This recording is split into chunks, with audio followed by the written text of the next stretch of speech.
Vizag steel ప్లాంట్ను ప్రభుత్వ రంగంలోనే కొనసాగించడానికి ఒకవైపు నిధులు విడుదల చేస్తున్నామని కేంద్ర రాష్ట్ర ప్రభుత్వాలు చెప్తున్నాయి. కానీ వాస్తవానికి వైజాగ్ స్టీల్ ప్లాంట్ విషయంలో ఏం జరుగుతుంది? అక్కడ కోట్ల రూపాయలు విలువ చేసే భూముల విషయంలో ప్రభుత్వం ఎలాంటి అడుగులు వేస్తుంది అన్న విషయంపై మనతో మాట్లాడడానికి సిపిఎం పార్టీ నాయకులు ఉన్నారు. వారితో మనం మాట్లాడదాం. సరే చూడండి, నిన్న మొన్నటి వరకు చూశారు, ఒక ఎంపీలు కావచ్చు, ఎమ్మెల్యేలు, అంటే ఇటు రాష్ట్రంలోని కేంద్ర ప్రభుత్వాలు స్టీల్ ప్లాంట్ని కాపాడుతాం అనేసి. నిజంగా వాస్తవ దృష్ట్యా అవన్నీ జరుగుతున్నట్టు అనిపిస్తుంది. స్టీల్ ప్లాంట్ కాపాడే ఆలోచన మాత్రం కూటమి ప్రభుత్వానికి లేదు, గత ప్రభుత్వానికి లేదండి. గత ప్రభుత్వం కూడా 700 ఎకరాలని ప్రైవేట్ వాళ్ళకి అమ్మేద్దామని ఒక ప్రయత్నం అనేది ఆ రోజు చేశారు. దాన్ని పడనవలేదు. ఈ చంద్రబాబు నాయుడే పడనవలేదు. సంతోషం. కానీ ఈరోజు ఈయన వచ్చిన తర్వాత దానికి డబల్ అమ్మడానికి ఏర్పాటు, డబల్ కాదు త్రిబుల్ అమ్మడానికి ఏర్పాటు చేస్తున్నాడు. దానిలో భాగంగానే ఎన్ఎండిసికి ఇస్తారని చెప్పి 1100 ఎకరాలు ఆల్రెడీ అగ్రిమెంట్ చేసుకోవడం అనేది జరిగింది. అయితే పెల్లెట్ ప్లాంట్ కడతారని. కానీ పెల్లెట్ ప్లాంట్ కట్టనివ్వలేదు. ఆ ఎన్ఎండిసి దగ్గరే ఉంది. ఆ ఎన్ఎండిసి దగ్గర నుండి ఆ 1100 ఎకరాలు తీసుకోవడానికి, అదానికి అప్పచెప్పడానికి ఏర్పాట్లు అనేవి జరుగుతున్నాయి. ఇక రెండో పక్క ఇప్పుడు విశాఖ రీజియన్ పేరుతో మళ్ళా 2500 ఎకరాలని స్టీల్ ప్లాంట్ భూముల్ని తీసుకునేదానికి వాళ్ళ యొక్క దీనిలో ప్రకటించడం అనేది జరిగింది. అంటే విశాఖపట్నం స్టీల్ ప్లాంట్ యొక్క భూములు ఎలాగోలాగా లాక్కోవాలని చెప్పి, ఎందుకు ప్రజలకు ఏం చెప్తున్నారు? అభివృద్ధి కోసం మేము భూములు తీసుకుంటున్నామని చెప్తున్నారు. కానీ వాస్తవంగా జరుగుతున్నది ఏంటి? అక్కడ ఏం అభివృద్ధి జరగట్లేదు.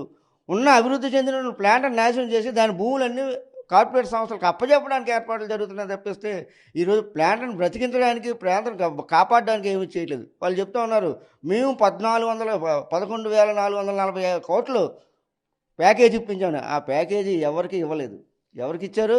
బ్యాంకులకు అప్పులు తీర్చడానికి, అలాగే జిఎస్టీ కట్టడానికి, వీటికి మాత్రమే ఉపయోగించారు తప్పిస్తే రా మెటీరియల్ కోసం కానీ, అలాగే ఎక్విప్మెంట్ మరమ్మతుల కోసం కానీ, కార్మికుల కోసం కానీ ఒక్క పైసా అని చెప్పి ఖర్చు పెట్టారని చెప్పి నేను ప్రభుత్వాన్ని ఛాలెంజ్ చేస్తా ఉన్నాను. ఒక్క పైసా ఖర్చు పెట్టలేదు. కాబట్టి ఈ నష్టాల ఊబిలోకి దించి, నష్టాలు వస్తున్నాయి కాబట్టి విశాఖపట్నం స్టీల్ ప్లాంట్ మేము రక్షించలేమని చెప్పి చంద్రబాబు నాయుడు మొన్నే అన్నాడు.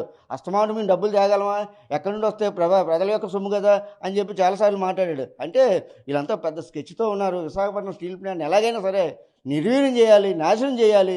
తద్వారా ఆ యొక్క విశాఖపట్నం స్టీల్ ప్లాంట్ యొక్క భూముల్ని వాళ్ళ యొక్క తాబేదారులైనటువంటి మిట్టల్కి, అలాగే అదానీకి, అంబానీకి అప్పచెప్పాలనే ఒక ఏర్పాట్లోనే ఈ యొక్క తతంగం అంతా జరుగుతుందనేది మా నిశ్చిత అభిప్రాయం. సార్ చూడండి, ఒకవైపు ప్లాంట్ నిధులు ఇస్తున్నామని కేంద్రం, ఎంపీలు, అట్లాగే వైజాగ్ లోకల్ పీపుల్ చెప్తున్నారు. But VRS third time invite చేశారు. ఇది ఏ రకమైన సంకేతంగా భావించవచ్చు? స్టీల్ ప్లాంట్ని బలహీనం చేసే చర్య చేపట్టింది 18 నెలల నుండి. ఉత్పత్తిలో బ్రహ్మాండంగా కార్మికులు పాలు పంచుకుంటుంటే నైపుణ్యత కలిగిన కాంట్రాక్ట్ కార్మికుల్ని, నిర్వాసితుల్ని తొలగించింది. దేనికి దాని సాంకేతికం? అదే కాదు, బయట నుండి బీహారు, ఉత్తరప్రదేశ్ నుండి వలస వచ్చిన కార్మికుల్ని పెట్టేస్తున్న, భూములు ఇచ్చిన నిర్వాసితులు ఎవరైతే ఉన్నారో వాళ్ళకి న్యాయం చేయకుండా భిన్నంగా వ్యవహరించే పద్ధతి చూస్తూ ఉన్నాం. అదే కాదు, గతంలో 1100 ఎకరాలు భూమి ఎన్ఎండిసికి ఇచ్చింది. ఇప్పుడు విశాఖ రీజన్ పేరుతో, ఎకనామిక్ రీజన్ పేరుతో ఒక డాక్యుమెంట్, నీతి ఆయోగ్ యొక్క సహకారంతో ఒక డాక్యుమెంట్ పెట్టారు. ఈ డాక్యుమెంట్లో 2500 ఎకరాల భూమి అదానీకి, నిప్పన్ స్టీల్ ప్లాంట్ వాళ్ళకి ఇస్తామని. ఆ భూములు దేనికి ఉంచారు? విశాఖపట్నం విస్తరణ కోసం, భవిష్యత్తులో ఉపాధి అవకాశాల కోసం. దాన్ని పక్కన పెట్టి ఈరోజు అదానీ కంపెనీకి, నిప్పన్ స్టీల్ ప్లాంట్కి ఇవ్వడం అంటే, విశాఖపట్నం స్టీల్ ప్లాంట్ అంటే మేము ప్రైవేటు కంపెనీల యొక్క ప్రయోజనాల కోసం ఉన్నాం తప్ప స్టీల్ ప్లాంట్ ప్రయోజనాలకు లేము అనేది స్పష్టంగా చెప్తా ఉన్నారు. అదే కాదు, మనం చూస్తూ ఉన్నాం, రా మెటీరియల్ సక్రమంగా సప్లై చేసిన సందర్భం లేదు. అట్లాగే కేంద్రం నుండి సహకారం, రాష్ట్రం నుండి సహకారం అంతకన్నా లేని స్థితి ఉంది.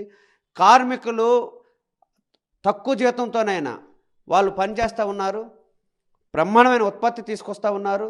వాళ్ళు ప్రోత్సాహాలు ఇవ్వకుండా, అభివృద్ధి చేయకుండా ఇట్లాగా నిర్వీర్యం చేయటం అనేది సరైనది కాదు. ఒకవైపున ఏమని చెప్పారు? ఎన్నికల సందర్భంగా స్పష్టం చెప్పారు. ఏమని? ఆ రోజున్న జగన్మోహన్ రెడ్డి గారు స్టీల్ ప్లాంట్ని పరిరక్షించలేడు, నేను మాత్రం పరిరక్షిస్తాను, మా ఎమ్మెల్యే నిరాహార దీక్ష చేశాడని చంద్రబాబు నాయుడు గారు గాజువాకలో బహిరంగ సభలో చెప్పారు. మరి ఆయన ఒక పెద్ద రాష్ట్రానికి అధ్యక్షుడు పల్లా శ్రీనివాసరావు గారు అన్ని అబద్ధాలే, ఏది కూడా నిజాలా మాట్లాడు. నిర్వాసితులు ఉన్నారు, తీసేశారు, దాని గురించి ఏమైనా మాట్లాడారా? లేదు, రా మెటీరియల్ సంబంధించిన దాంట్లో కమిషన్లు పుచ్చుకొని వాళ్ళు రకరకాలైన రా మెటీరియల్ తీసుకొస్తూ ఉన్నారు. దాని ఎక్స్పాన్షన్ సంబంధించి ఏమీ మాట్లాడలేదు.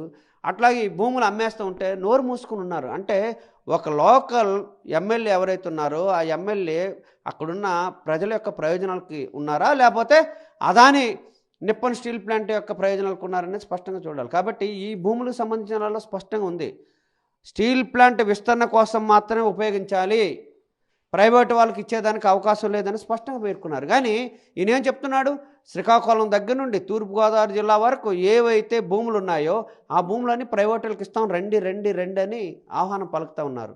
కానీ గిరిజనుల పరిస్థితి ఏంటి, మత్స్యకారుల పరిస్థితి ఏంటి, భూములు నమ్ముకున్న రైతుల పరిస్థితి ఏంటి, చిన్నకారుగా ఉండే ప్రజల పరిస్థితి ఏంటి అనేది మనం స్పష్టంగా ఆలోచించాలి. ఇవన్నీ ఆలోచించకుండా నేను మాత్రం వచ్చి ఆంధ్ర రాష్ట్ర ముఖ్యమంత్రిగా కాకుండా ఆంధ్ర రాష్ట్ర సీఈఓగా నేను ఉంటాను, భూములు కట్టబెడతానని చెప్తున్నాను. ఇంకోవైపున ఏమని చెప్తున్నా, ఐటీ సెక్టర్ వస్తుంది, ఇవన్నీ చెప్తున్నా. అవన్నీ అబద్ధ కబుర్లు తప్ప ఇంకోటి ఏం లేదు. ఉపాధి అవకాశాలు పెరగాలంటే స్టీల్ ప్లాంట్ ఎక్స్పాన్షన్ చేయగలిగితే మరొక 1,00,000 మందికి ఉపాధి అవకాశాలు వస్తుందని దాని డిజైన్లో ఉంది.